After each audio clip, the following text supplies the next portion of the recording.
এটা উদ্দেশ্য প্রণোদিত, কারণ আসামি পক্ষের আসামির বাবা ব্রিগেডিয়ার, যার প্রেক্ষিতে সাবেক ব্রিগেডিয়ার, যার প্রেক্ষিতে মামলায় 302 দ্বারা অন্তর্ভুক্ত করা হয় নাই। একটা 300 ফিট রোডে কোনায় যায় আমার ছেলের দাঁড়ানো অবস্থায় পুলিশের সামনে, সে কিভাবে রাস্তা থেকে যায় ওই জায়গা মারতে পারে? এটা সুস্থ মানুষ গন্তব্য হতে পারে না। এটা আপনি সুপরিকল্পিত হত্যা বলছেন? এটা সুপরিকল্পিত হত্যা, কারণ আপনারা সবাই বিষয়টা জাজ করেন যে 300 ফিটে একটা রাস্তায় কর্নারে পুলিশের সাথে পুলিশের সামনে মোটরসাইকেল নিয়ে দাঁড়া করছে, সেখানে কাগজ বের করতেছে, কাগজ বের করা অবস্থায় সে মাঝখান দিয়ে যায়, হুট করে 3টে লোককে অ্যাক্সিডেন্ট করে মাইরে আবার ব্যাক করে, বাইরে ব্যাক করছে। ব্যাক করে আর মাঝখানে আপনারা যদি এর আগেও টিভি আমরা যদি ফুটেজ দেখেন, আপনারা শুধু দর্শক দেখুন, ঠিক হাইকোর্টের সামনে এই মেধাবী বুয়েট ছাত্র, বিশেষ করে এই মাসুদের বাবা মার আকুতি দেখুন, এবং তারা ন্যায় বিচারের প্রত্যাশায় আজকে এসেছে। আহতকে শুধু দর্শক আমি দেখতে পাচ্ছি ক্রাশ বগলে করে এসেছেন আহত, এই ছেলেও সেখানে ছিল। আপনি কি বুয়েটের ছাত্র ছিলেন? আপনার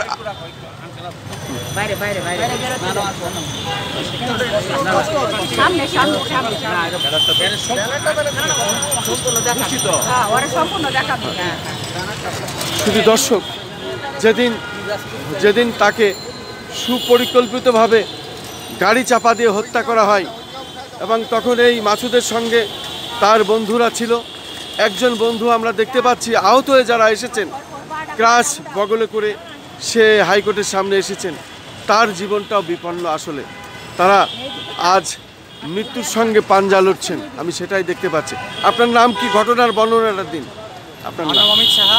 হ্যাঁ, তো ওদিন রাতে এই ঘটনার সময় আমি আহত হই, মাসুদ মারা যায়, হত্যাকাণ্ড। তো একটা ঘটনায় এতগুলো ক্রাইম জড়িত, মানে হচ্ছে মানে drunk driving, hit and run case, murder case, তো এটা তো সাধারণ সাথে হতে পারে না। জি, তো এটা শপথ সাজা দাবি করি আমরা বাংলাদেশের আইনে, এবং আমরা হচ্ছে সশ্রম কারাদণ্ড ফাঁসিয়ে দাবি করি। আপনি যেভাবে ক্ষতিগ্রস্ত হয়েছেন, আপনি একজন মেধাবী ছাত্র, বুয়েটের ছাত্র, আজকে আপনি ভালো থাকলে আপনার অবস্থা থাকতো দেশের জন্য অনেক বড় কিছু। আপনি কি আপনার ক্ষতিপূরণ চান? আমরা জাস্ট বিচার চাই, ন্যায় বিচার চাই। কারণ হচ্ছে দেশের মধ্যে কোনো আইন নাই। মদ খেয়ে মানুষ গাড়ি চালায়, মার্ডার করে কিভাবে? মার্ডার করে আবার মদ খেয়ে গাড়ি আবার হিট অ্যান্ড রান কেস, গাড়ি আবার ফেরত নিতে চায়। এটা কি সম্পূর্ণ চান্স ছিল? চান্স না ছিল ওর গাড়ি ব্যাক করে কিভাবে? ও তো তোমরা সামনে দিয়ে যেতে পারো। ক্ষমতা জোরে তো দেশে থাকা যাবে না এইভাবে। সে তো অগণিত লোক মারছে, কারণ মাইরে সে কিভাবে ব্যাক করে, সে কিভাবে সুস্থভাবে ব্যাক করে? একটা লোক তো ব্যাক করতে পারে না। যদি অ্যাক্সিডেন্ট হয়ে থাকে তাহলে তো অ্যাক্সিডেন্ট হলে সেও অনেক গুরুতর আহত হবে। সে 100 থেকে 150 কিলোমিটার বেগে যায়, সে 300 মিটার মাঝখান থেকে কর্নারে দাঁড়ায় থাকা লোককে যায় কিভাবে মারে?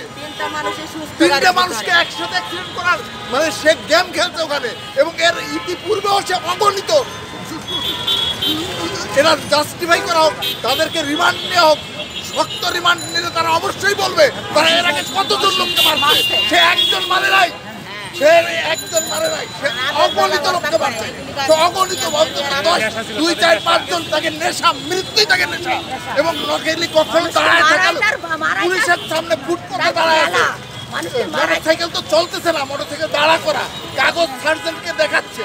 সেই সময় সে হুট করে চোখের পলকে এসে বাইরে দিল 3টে বাচ্চারা, এবং আবার সে ব্যাক করে মাঝখান চলে যায়।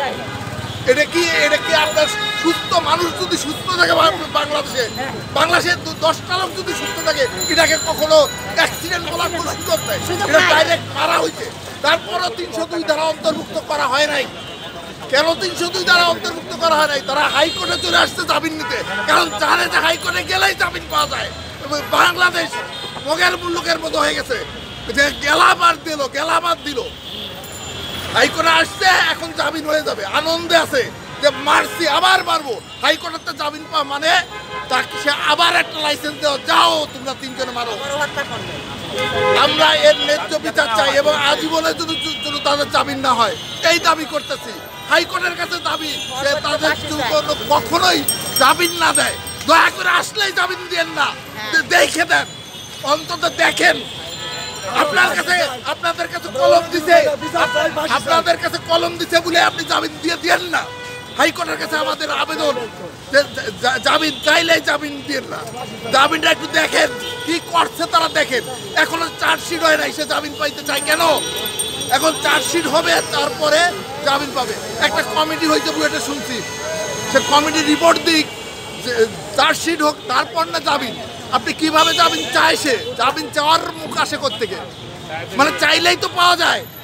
হাইকোর্ট মানে চাইলেই পাওয়া যাবে, এটা হতে পারে না। আমার ধারণা হাইকোর্ট অবশ্যই ইনজাস্টিস করবে না আমাদের। ফাঁসি চাই, আমরা তার ফাঁসি চাই। ফাঁসি চাই, ফাঁসি, এছাড়া কোনো কিছু বিনিময় হবে না। ফাঁসি চাই, ফাঁসি। তদন্ত শেষ না হয়, তদন্ত হবে, চার্জশিট দিবে, বুয়েটের কমিটি রিপোর্ট দিবে, তারপরে না প্রশ্ন জামিনের। সে জামিন চাওয়া মানেই কি? কোন উকিল ধরতে জন্য ভাই, কোন উকিল ধরতে? তারা বড় বড় উকিল ধরছে, টাকা টাকা দিচ্ছে, মানে টাকা হলেই পথে মাইরে ফেলা যায়। আরে বুয়েটে তোর কোনো ছেলে পড়ে নাকি? একটা ছেলে পড়াতে বুয়েট বলতে নিতে প্রত্যেকটা মিনিট করে হিসাব করতে হয়েছে বাপ মার, প্রত্যেকটা মিনিট আমরা হিসাব করে করছি। শুধু দর্শক শুনলেন এই বুয়েটের মেধাবী ছাত্র মাসুদের আব্বার আকুতি। হাইকোর্টের সামনে এসে তারা তাদের আকুতি জানাচ্ছেন। সত্যি আসলে এটা না দেখলে না জানলে আপনারা বুঝবেন না।